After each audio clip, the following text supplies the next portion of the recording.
யாடியா T5L மகிழ்ச்சி நிறைந்த நீண்ட பயணத்திற்கு. ஓம் தனம் தரும் கல்வி தரும் ஒரு நாளும் தளர்வறியா மனம் தரும் தெய்வ வடிவும் தரும் நெஞ்சில் பஞ்சமில்லா இனம் தரும் நல்லன எல்லாம் தரும் அன்பர் என்பவர்க்கே கனம் தரும் பூங்குழலாள் அபிராமி கடை கண்களே. ஓம் நமச்சிவாய. மேன்மைகள் சைவநீதி விளங்குக உலகமெல்லாம். நோயற்ற வாழ்வே குறைவற்ற செல்வம். அந்த நோய் நொடி இல்லாத வாழ்வு இந்த உலக மக்கள் எல்லோரும் வாழ வேண்டும் என்று கலியுகத்தின் காந்தமலை ஜோதியாகிய சபரிமலை சுவாமி ஐயப்பனுடைய திருவடிகளை சிலந்தாழ்த்தி டான் தமிழொலி ஓம் தொலைக்காட்சி நேயர்கள் அனைவருக்கும் சர்வதேச இந்து மத குறிப்பீடம் அகில இலங்கை சபரிமலை ஸ்ரீ சாஸ்தாபீடத்தின் சார்பில் இனிய வணக்கங்களும் நல்லாசிகளும். இன்றும் மங்களகரமான விஸ்வாவசு வருஷம் பங்குனி மாதம் 8ஆம் நாள் 22/3/2026 ஞாயிற்றுக்கிழமை.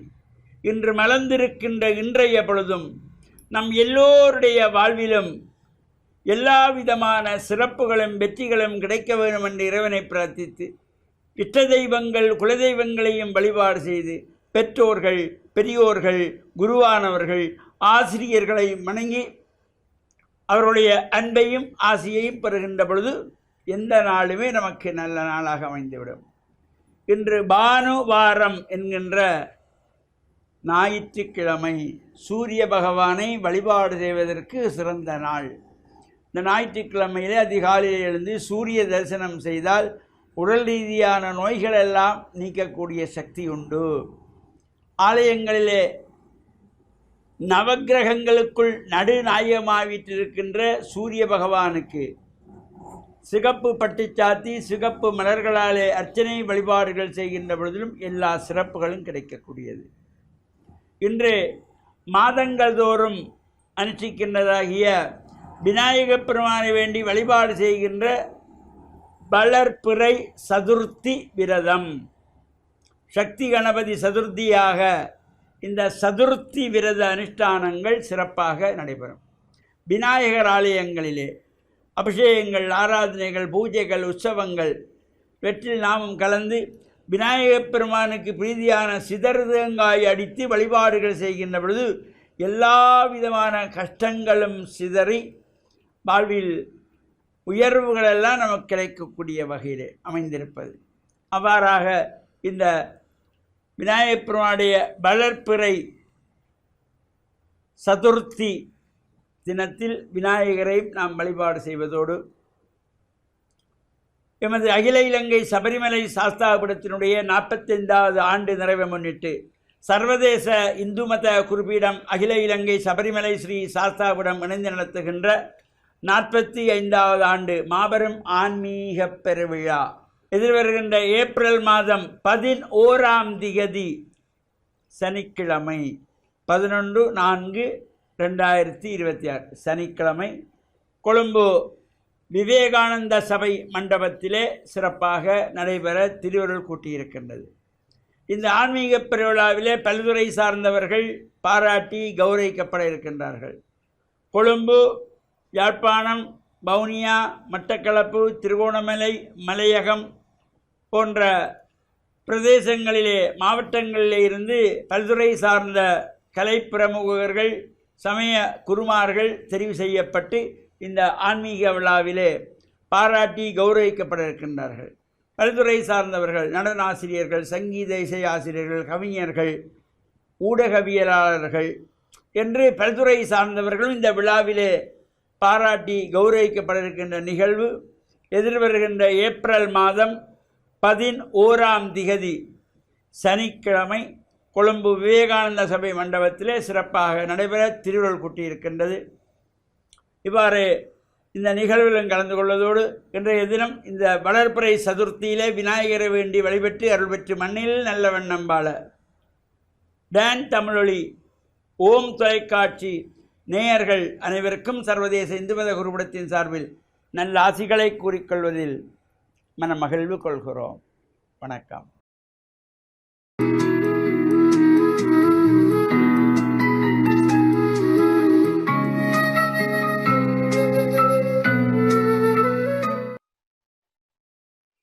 இறை இயேசுவில் என் அன்பு நெஞ்சங்களே, கிறிஸ்தவ நற்சிந்தனை வேளையில் உங்களை சந்திப்பதிலே எனக்கு மிக்க மகிழ்ச்சி. ஆண்டவர் இயேசுவின் அன்பும் அருளும் உங்கள் அனைவரோடும் இருப்பதாக. இன்று தவக்காலத்தின் 33ஆம் நாள், தவக்காலத்தின் 5ஆம் ஞாயிறு. இங்கு இன்றைய நற்செய்தியிலே சொல்லப்படுகின்றது, இயேசு கலக்கமுற்றார் என்று.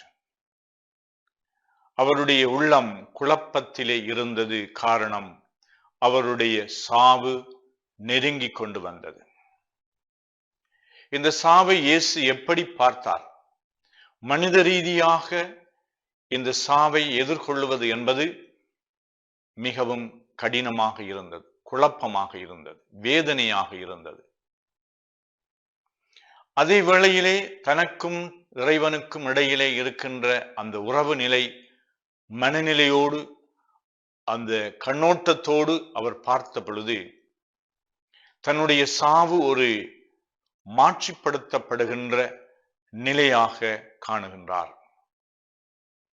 அதனால் தம்முடைய சீடருக்கு அவர் போதிக்கின்றார், கோதுமை மணி மண்ணில் வீழ்ந்து மடிந்தால் ஒழிய அது அப்படியே இருக்கும், மடிந்தால் அது பெரும் விளைச்சலை கொடுக்கும் என்று.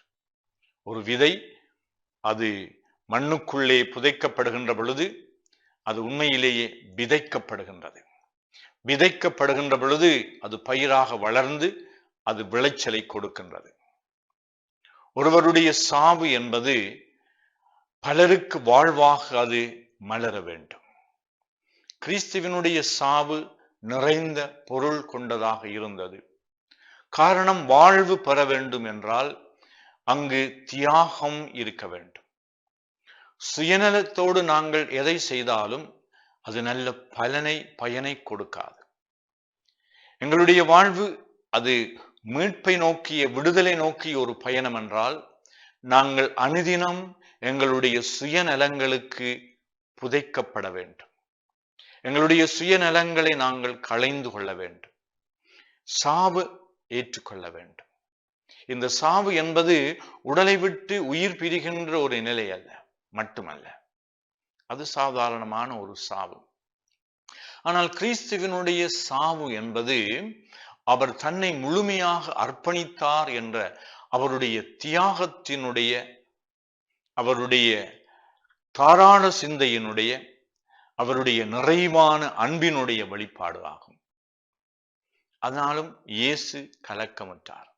துன்பங்கள், துயரங்கள், சாவு அனுபவங்களாக இழப்புகளை நாங்கள் சந்திக்கின்ற பொழுது எங்களுடைய உள்ளம் கவலைப்படுகின்றது. எங்களுடைய உள்ளத்திலே சில வேளைகளிலே தாங்கொண்ணா துயரமாக அவை இருக்கின்றன. எங்களுடைய வாழ்க்கையிலே அவை ஆழ்ந்த வடுக்களை, வேதனைகளை ஏற்படுத்தலாம். இருப்பினும் அதை மனமுவந்து நல்ல உயர்வான லட்சியத்திற்காக கொடுக்கின்ற பொழுது, அதனால் தான் இயேசு தம்முடைய தந்தையை நோக்கி கூறுகின்றார், என்னை மாட்சிப்படுத்தும் என்று, இந்த இறப்பின் வழியாக என்னை மாட்சிப்படுத்தும் என்று. கடவுள்தான் அந்த இறப்பை ஒரு வாழ்வாக உருவாக்க முடியும் என்றால் அவர்தான் எங்களுடைய எண்ணங்களை அறிகின்றார். எதற்காக நான் இந்த வேலையை செய்கின்றேன், எதற்காக இந்த பணியை செய்கின்றேன், எதற்காக நான் இந்த நல்ல விடயத்தை செய்கின்றேன் என்று சொல்லிக் கொண்டாலும் நாங்கள் அந்த காரணத்தை ஒரு சுயநல நோக்கத்தோடும் செய்யலாம். விளம்பரத்தை செய்வதற்காக, நான் என்ற அகங்காரத்தை வெளிப்படுத்துவதற்காக, மற்றவர்கள் என்னை புகழ வேண்டும் என்பதற்காக, என்னுடைய பெயரை நிலைநாட்ட வேண்டும் என்பதற்காகவும் நாங்கள் பல தியாகங்களை செய்வது போல எங்களுடைய பணிகளை, எங்களுடைய சேவைகளை, எங்களுடைய வேலைகளை நாங்கள் செய்யலாம். இங்கு கிறிஸ்துவினுடைய மனநிலை மிக தெளிவாக இருக்கின்றது. ஒரு கோதுமை மணி மண்ணில் வீழ்ந்து மடிய வேண்டும், அவ்வாறு உயிரை கொடுப்பதனூடாக உயிரை காக்க முடியும் என்று. அதான் இயற்கையினுடைய நியதி. ஆண்டவர் எங்கள் ஒவ்வொருவரையும் படைத்திருக்கின்றார். நாங்கள் எங்களை முழுமையாக அடுத்தவர்களுக்காக கொடுக்க வேண்டும் என்று. எவ்வளவு தூரம் நாங்கள் கொடுக்கின்றோமோ அவ்வளவு தூரம் எங்களுடைய வாழ்வு மிளிருகின்றது, பெருகுகின்றது, மலருகின்றது. எங்களுடைய வாழ்வு என்று சொல்லுகின்ற பொழுது அது எவ்வளவு தூரம் அது ஆழமானதாகவும் செல்வம் மிக்கதாகவும் வளம் பொருந்தியதாகவும் இருக்கும் என்று சொன்னால், எங்களுடைய வாழ்வில் நாங்கள் எவ்வளவு தூரம் எங்களை கொடுக்கின்றோம், எங்களை தியாகம் செய்கின்றோம். உயர்வான நோக்கோடு அன்பின் நிமித்தம், கடவுளை நாங்கள் நம்புகின்றோம் என்ற அந்த ஆழமான நம்பிக்கையின் நிமித்தம் எங்களை நாங்கள் கொடுக்க இறைவன் எங்களுக்கு அந்த தாராள சிந்தையை, தியாக சிந்தையை தர வேண்டும் என்று இந்த நாளிலே நாங்கள் வேண்டி நிற்போமாக. ஆமீன்.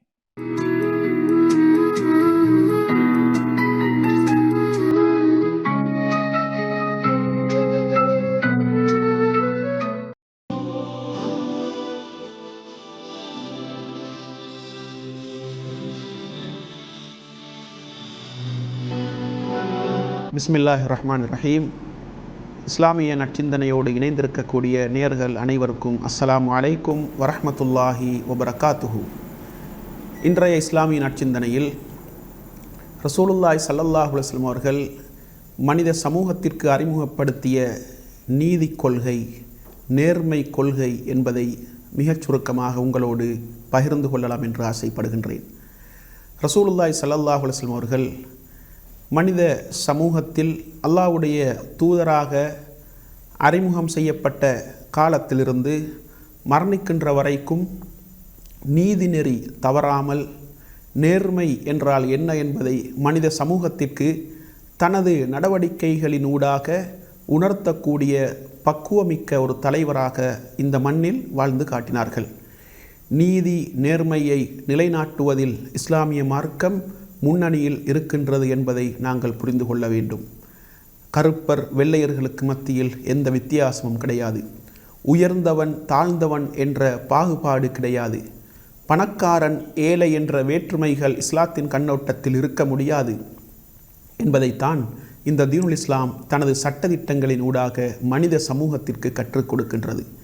ஒரு மனிதன் குற்றமிழைத்து விட்டால் அந்த மனிதன் எந்த நிலையில் இருக்கக்கூடியவனாக இருந்தாலும் சரி, எந்த குடும்ப பின்னணியோடு வாழக்கூடியவனாக இருந்தாலும் சரி, எப்படிப்பட்ட உயர்நிலையில் வைத்து மதிக்கப்படுகின்ற மனிதனாக இருந்தாலும் சரி, குற்றவாளியை குற்றவியல் சட்டத்திற்கு முன்னால் நிறுத்த வேண்டும் என்பதில் இஸ்லாம் ஒரு தெளிவான கோட்பாட்டோடு இந்த மனித சமூகத்திற்கு அறிமுகப்படுத்தப்பட்டது. அதனை உணர்த்தும் முகமாக ரசூலுல்லாஹி ஸல்லல்லாஹு அலைஹி வஸல்லம் காலத்திலே மிகச்சிறந்த உயர்த்தி மதிக்கப்பட்ட ஒரு குடும்பமாகிய மஹ்சூமியா கோத்திரத்தைச் சேர்ந்த ஃபாத்திமா என்ற ஒரு பெண்மணி திருடிய சம்பவம் அரங்கேறுகின்றது. இந்த வழக்கு நபிகளாருடைய விசாரணை மன்றத்திற்கு கொண்டு வரப்பட்டு நபி அவர்கள் அதை விசாரிக்கின்றார்கள். அந்த விசாரணையின் பின்னணியில் ஃபாத்திமா என்ற பெண்மணி குற்றவாளி என்பது நிரூபிக்கப்படுகின்றது. எனவே இஸ்லாத்தின் கண்ணோட்டத்தில் ஒரு மனிதன் திருடிய நிகழ்வு உறுதிப்படுத்தப்படுமாக இருந்தால் திருடியவனுடைய கரம் துண்டிக்கப்பட வேண்டும், அவனுக்கு கரச்சேதம் செய்யப்பட வேண்டும் என்பது இஸ்லாத்தின் குற்றவியல் சட்டமாக இருக்கின்றது. அந்த வகையில் அந்த பெண்மணிக்கு கரச்சேதம் செய்யப்பட வேண்டும், வலது கை மணிக்கட்டோடு துண்டிக்கப்பட வேண்டும் என்ற அந்த சட்டம் பிரகடனப்படுத்தப்படுகின்றது. அந்த நேரத்திலே நபி அவர்கள் மிகவும் நேசிக்கக்கூடிய ஒரு நபித்தோழராகிய உசாமா ரதியல்லாஹு அன்ஹு அவர்கள் நபிகளாரிடத்திலே வந்து பேரம் பேசுகின்றார்கள். நபிகளாரிடத்திலே வந்து, அல்லாவின் தூதரே, இந்த பெண்ணை பொறுத்தவரைக்கும் ஒரு உயர் குலத்து பெண்மணி, எல்லோரும் மதிக்கக்கூடிய குடும்பத்தைச் சேர்ந்த ஒரு பெண்மணி. எனவே அந்த பெண்ணுக்குரிய தண்டனையை எல்லோருக்கும் கொடுப்பதை போன்று நீங்கள் கொடுத்தால் குடும்ப மரியாதை, குடும்ப மானம் இல்லாமல் போய்விடும். அதனால் தண்டனையை கொஞ்சம் வித்தியாசப்படுத்தலாமே என்று நபிகளாருக்கு ஆலோசனை சொல்லுகின்றார்கள். அந்த நேரத்தில் நபி அவர்களுக்கு கோபம் ஏற்படுகின்றது. உடனே மக்கள் மன்றத்திற்கு வந்து நபி அவர்கள் மக்களை பார்த்து பேசுகின்றார்கள். மக்களே, என்னுடைய மகள் ஃபாத்திமா திருடியிருந்தாலும் அந்த மகளுடைய கரத்தையும் துண்டிப்பதில் பின்மிக்கக்கூடியவனாக இந்த முகம்மது இல்லை என்பதை நீங்கள் புரிந்து கொள்ள வேண்டும். எனவே மஹ்சூமியா கோத்திரத்தைச் சேர்ந்த ஃபாத்திமா என்ற பெண்மணி திருடியிருக்கின்றார்கள். எனவே அவர்களுக்கு தண்டனை இப்பொழுது உறுதிப்படுத்தப்படுகின்றது, நிச்சயிக்கப்படுகின்றது. எனவே அந்த தண்டனையில் என்னிடத்தில் யாரும் வந்து சிபாரிசு செய்யக்கூடாது. இஸ்லாம் எவராக இருந்தாலும் குற்றம் செய்தால் அந்த குற்றவியல் தண்டனைக்கு முன்னால் சமனாக நிறுத்தப்பட வேண்டும் என்ற கோட்பாட்டை சொல்லக்கூடிய மார்க்கம். அந்த மார்க்கத்தை பிரச்சாரம் செய்வதற்காகத்தான் அல்லாஹ்வினால் இந்த உலகத்திற்கு நான் அனுப்பப்பட்டிருக்கின்றேன். எனவே அந்த விடயத்தில் யாரும் என்னிடத்தில் வந்து சிபாரிசு செய்யக்கூடாது, சட்டத்தில் சலுகை கேட்கக்கூடாது என்பதை மிக தெளிவாக மனித சமூகத்திற்கு உணர்த்தினார்கள். ஏன்? அல் குர்ஆன் கூட அந்த கோட்பாட்டை மிக தெளிவாக சொல்லுகின்றது. எப்படி? வலா யஜ்ரிமன்னக்கும் ஸனஆனு கௌமின் அலா அல்லா தஅதிலு இஅதிலு ஹுவ அக்ரபு லித்தக்வா. ஒரு சமூகத்தின் மீது உங்களுக்கு இருக்கக்கூடிய வெறுப்பு, உங்களுக்கு இருக்கக்கூடிய அந்த குரோதம் அவர்களுக்கு மத்தியில் நீதியாக நேர்மையாக நடப்பதை விட்டும் உங்களை தடுக்கக்கூடாது. நீங்கள் நீதியாக நடவுங்கள், அதுதான் இறையச்சத்திற்கு மிக நெருக்கமானது என்ற கோட்பாட்டை இஸ்லாம் சொல்லுகின்றது. எனவே இந்த உலகத்திலே குற்றவாளி யாராக இருந்தாலும் சரி, எந்த மதத்தைச் சேர்ந்தவனாக இருந்தாலும் சரி, எந்த உயர் குலத்தைச் சேர்ந்தவனாக இருந்தாலும் சரி, குற்றவாளி தண்டனைக்கு முன்னால், சட்டத்திற்கு முன்னால் நிறுத்தப்பட வேண்டும் என்பதில் இஸ்லாம் மிக தெளிவான ஒரு கோட்பாட்டை எங்களுக்கு சொல்லுகின்றது. சில சந்தர்ப்பங்களில் சஹாபாக்களுக்கு, நபி அவர்களுடைய தோழர்களுக்கு முஸ்லிம் அல்லாதவர்களோடு சர்ச்சைகள் ஏற்பட்டு விசாரிக்கப்பட்டு முஸ்லிம் குற்றவாளி என்று நிரூபிக்கப்படுகின்ற பட்சத்தில் அந்த முஸ்லிமுக்கு கூட இஸ்லாம் தண்டனைகளை கொடுக்கின்றது. அந்த நேரத்தில் முஸ்லிம் அல்லாதவன் என்ற அந்த வேறுபாட்டை இஸ்லாம் பார்க்காமல் குற்றவாளி எவராக இருந்தாலும், முஸ்லிமாக இருந்தாலும், இறையச்சமுள்ள மனிதனாக இருந்தாலும், அல்லாஹ்வை பயந்து நடக்கக்கூடிய மனிதனாக இருந்தாலும் அவன் குற்றவாளி என்று நிரூபிக்கப்படுகின்ற பட்சத்தில் அந்த மனிதனுக்குரிய தண்டனையை நிறைவேற்றுவதில் இஸ்லாம் மிக தெளிவான ஒரு கொள்கையோடு இந்த உலகத்திற்கு அறிமுகம் செய்யப்பட்டிருக்கின்றது என்பதை மிக தெளிவாக நாங்கள் புரிந்து கொள்ள வேண்டும். எனவே வேற்றுமைகள் இஸ்லாத்திலே கிடையாது, வேறுபாடுகள் இஸ்லாத்திலே கிடையாது, உயர்குலம் தாழ்குலம் என்ற அந்த வித்தியாசங்கள் இஸ்லாத்திலே கிடையாது, பணக்காரன் ஏழை என்ற வித்தியாசம் கிடையாது, அரபி அஜமி என்ற வேறுபாடு இஸ்லாத்திலே கிடையாது. சட்டத்திற்கு முன்னால் அனைவரும் சமனானவர்கள் என்ற அந்த கோட்பாட்டை நபி அவர்கள் மனித சமூகத்திற்கு அறிமுகப்படுத்தினார்கள். இந்த உலகத்திலே இறையச்சத்தோடு அல்லாஹ்வை பயந்து நடக்கக்கூடியவர்கள் தான் அல்லாஹ்விடத்திலே சங்கைக்குரியவர்கள், கண்ணியத்திற்குரியவர்கள் என்ற அந்த தத்துவத்தை இஸ்லாம் சொல்லுகின்றது. எனவே இந்த உலகத்திலே நீதியையும் நேர்மையையும் சமனாக நிலைநாட்டுவதற்கு வந்த மார்க்கம் தான் தீனுல் இஸ்லாம்.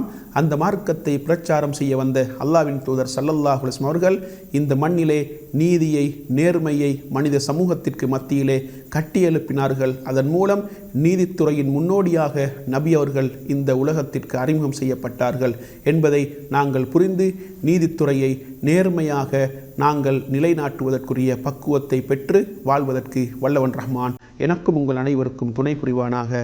வாஹிர் தாவானா அனில் ஹம்துலில்லாஹி ரப்பில் ஆலமீன்.